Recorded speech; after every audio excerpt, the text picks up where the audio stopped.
Right, today we're going to discuss everything about books. And I have a thing about books. I love reading books. I love old books. I love the smell of books. I love everything about books. I love when they're old, the texture of the cover, and they're worn, and you wonder how many people have held that book, how many memories there are about that book. So I'm just going to take you through the books that are in my line and the ideas that I had for them when I drew them. So, of course, you can take these ideas in any direction. I'm just telling you what I thought of at the time. So I'm really excited to know what you see when you see my books. So we'll start with the smallest books in the line, and this is my stamp set. I have stamped it out for you on this piece of paper, and I'm going to hold it a little bit closer, try and hold it without losing all the colory bits. So I have colored this in using aquarelle pencil crayons and then just watered it slightly on top. But there are two ways to use this. You can use this as a book set as it is, so you could make a library of books. Then I have also cut my book covers apart like so, and of course again you can choose to cut them in a whole different way. I've just chosen to do it this way. You could cut each and every single book apart, but for the sake of this I thought it would be easier not to do that. And for that, what you can then do is you can turn these into a pile of books. So you can leave them either in the order they were in, whoops, and have a wibbly wobbly pile of books on your project. So it could be for art journaling, could be for a card, could be for a bookmark, could be for absolutely anything. So it goes from being a horizontal row of books on a shelf to a stack of books. And I'm going to try and zoom in and see if you can see that a bit better. There we go. It's gonna have focus issues. Okay, so that's what I had in mind when I designed these books. Okay, so let's get the tiniest book stack out of the way. Then we move on to this pile of books, and it is a genuine pile of books. These are Stamperia's books that come in packs of 2. So they're part of the Decorabilia range, and inside each book is a second book. So it's a bit like nesting books. You know, like those Russian dolls, Russian eggs. Whoops, pulling this out wrong. Okay. So inside it is another book. So no, not inside this one. So this book has this book, and so they go. So there are 2 books inside each other, and so you can make your own library of books on your shelf. So you can either have them all stacked in scale, or you can mix and match them, and you can have a higgledy-piggledy book pile like my stamp set. Okay, so with these in mind, and of course you can make your own, you don't have to have these, but it's obviously easier if you can get hold of these. And when I was now drawing my I'm sorry, I'm just going to pop the stamps on the floor because my desk is running out of space. When I was designing my buildings for my lady, I designed it so that you could cut these buildings up. So in actual fact, in London, this row of houses exists, and they are all the same height.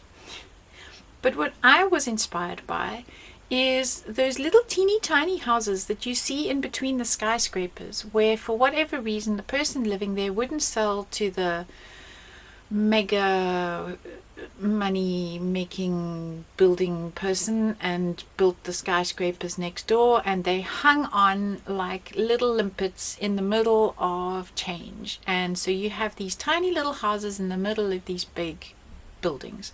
So I took that concept, but I kept to the same style of houses because I wanted vintage London.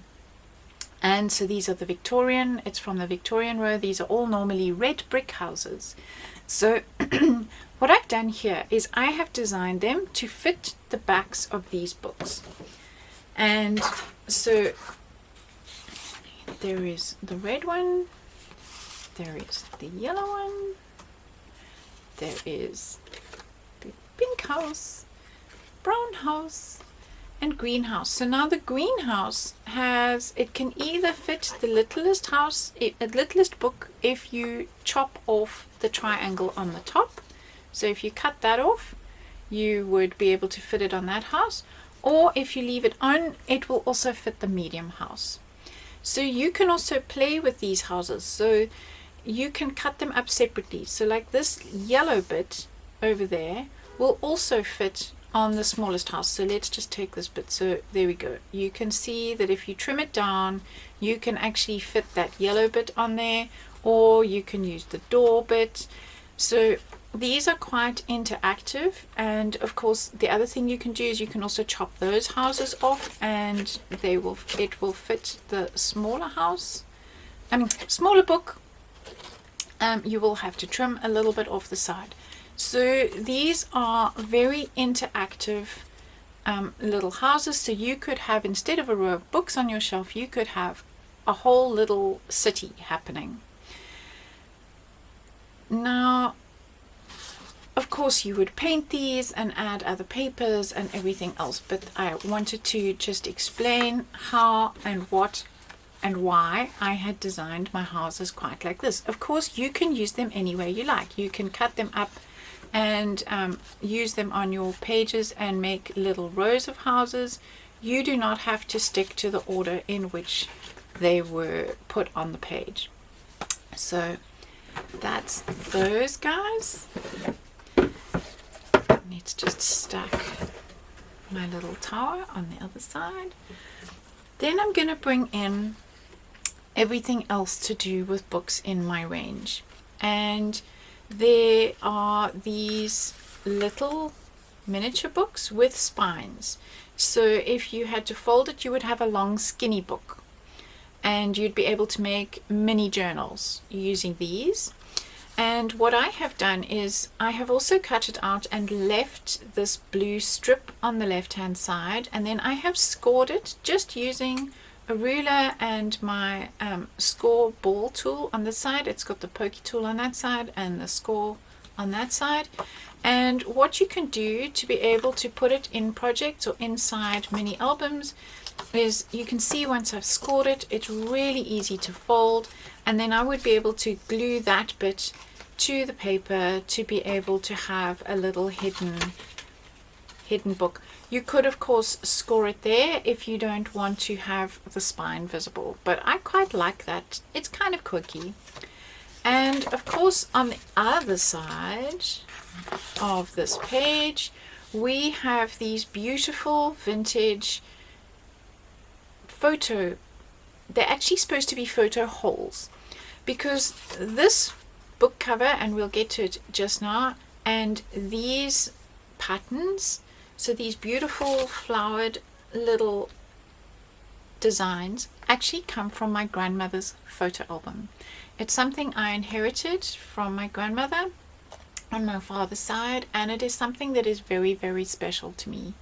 So we've used this book cover there, and then we've used all these gorgeous little motifs inside. So if you sat with a scalpel blade, you would be able to cut that out, and you would be able to put photographs or whatever you like inside. You could use it for cards, then you don't have to cut it out. You could put sentiments there.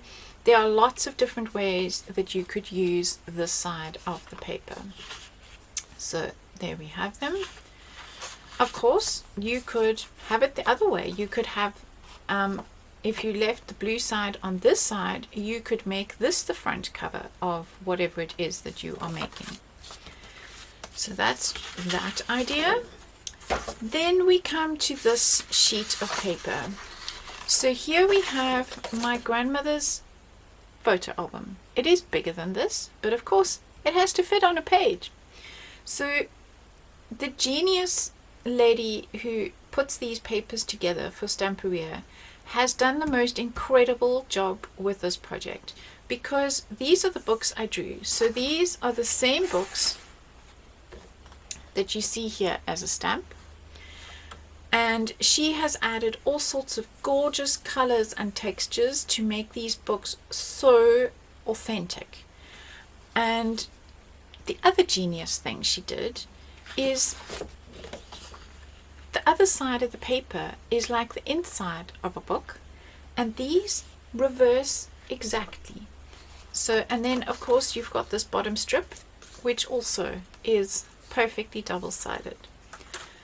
So what do I mean by double-sided? And I'm going to take this out of the way for now so that you can see it against the white. So that is what is on one side, and when you cut it out and you turn it over, you have the perfect repeat on the other side. So I see this being used as pop-ups.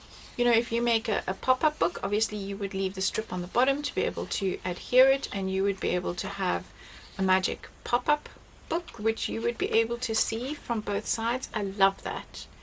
I just think it's so clever.